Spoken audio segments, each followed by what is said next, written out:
শান্তিপূর্ণ পরিবেশ সৃষ্টি হলে নির্বাচন নিয়ে আলোচনা, বললেন সৈয়দ আশরাফ। খালেদা জিয়াকে হরতাল অবরোধ প্রত্যাহারের আহ্বান।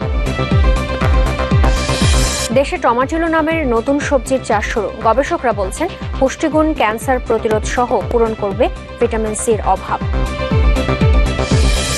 কোয়ার্টার ফাইনাল খেলতে মেলবোর্নে বাংলাদেশ। জিম্বাবুয়ের 288 রানের টার্গেটে ব্যাটিংয়ে নেমে বিপর্যয়ে ভারত।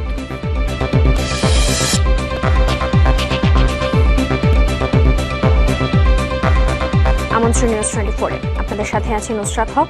শুনছিলেন শিরোনাম, এবারে জানাবো পুরো খবর।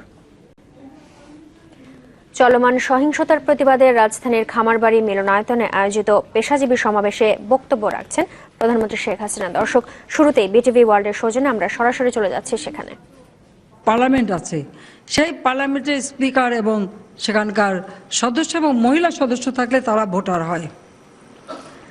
এখানে ভোটার সংখ্যা অনেক বেশি, কারণ এটা সমস্ত বিশ্বব্যাপী। তারা প্রত্যেকে বাংলাদেশের প্রার্থীকে ভোট দিয়েছে। পৃথিবীর ইতিহাসে বাংলাদেশ রেকর্ড সৃষ্টি করেছে যে কমনওয়েলথ পার্লামেন্ট অ্যাসোসিয়েশন এবং আইপিইউ, সিপিএ এবং আইপিইউ দুইটা জায়গায় একই সাথে মাত্র এক সপ্তাহের ব্যবধানে নির্বাচন করে বাংলাদেশ জয়লাভ করেছে। আমাদের পার্লামেন্টের স্পিকার এবং পার্লামেন্টের সংসদ সদস্য, এই পার্লামেন্ট, এই ইলেকশন যদি বৈধ না হবে তাহলে আন্তর্জাতিক পর্যায়ে সকল পার্লামেন্টের স্পিকার এবং সদস্যরা কি করে ভোট দিল? অর্থাৎ বিশ্বের কাছে এটা বৈধ। বৈধ না একজনের কাছে।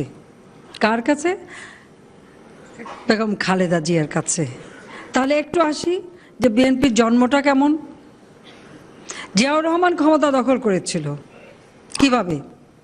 হত্যাকূট ষড়যন্ত্রের মধ্য দিয়ে। একাধারে বঙ্গবন্ধুকে হত্যার পর খুনি মোস্তাক তাকে সেনাপ্রধান বানায়।